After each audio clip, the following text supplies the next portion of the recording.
സന്തോഷത്തിൻ്റെയും സമൃദ്ധിയുടെയും പൂക്കളമെഴുന്ന അത്തം പിറന്നു. ഇനി 10-ാം ദിനം തിരുവോണം.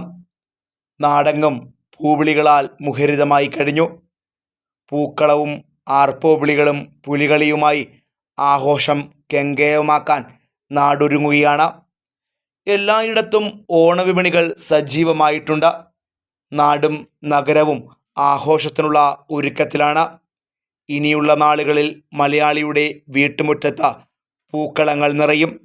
തൊടിയിൽ നിന്ന് പൂക്കൾ പറിച്ചും പൂക്കളം തീർത്തും പുതിയ പുടവകളണിഞ്ഞും രുചിയറിഞ്ഞുള്ള മറ്റൊരു ഓണക്കാലം കൂടി. വിവിധ സ്ഥാപനങ്ങളുടെ നേതൃത്വത്തിലുള്ള ഓണച്ചന്തകളും സജീവമായിട്ടുണ്ട്. അത്തം 10-ന് തിരുവോണമെന്ന പതിവ് ചൊല്ല് ഇത്തവണ മാറ്റിപ്പറയേണ്ടി വരും. അത്തം 11-നാണ് ഇത്തവണ തിരുവോണമെത്തുക. വ്യാഴം വെള്ളി ദിവസങ്ങളിൽ അത്തമായതോടെയാണ് 11-ന് തിരുവോണമാകുന്നത്. എന്തുതന്നെയായാലും മലയാളികളിനി ഓണത്തിരക്കിലേക്കാണ്. പൂവിളികൾക്കൊപ്പം നാടെങ്ങും പൂവിപണിയും സജീവമായി കഴിഞ്ഞു. ശനിയാഴ്ച വിനായക ചതുർത്ഥിയായതിനാൽ പൂവിന് വില വർദ്ധിച്ചിട്ടുണ്ടെന്ന് വ്യാപാരികൾ പറയുന്നു. ഓണദിനങ്ങൾ അടുക്കുംതോറും വിലയിൽ വീണ്ടും മാറ്റമുണ്ടാകാനാണ് സാധ്യത.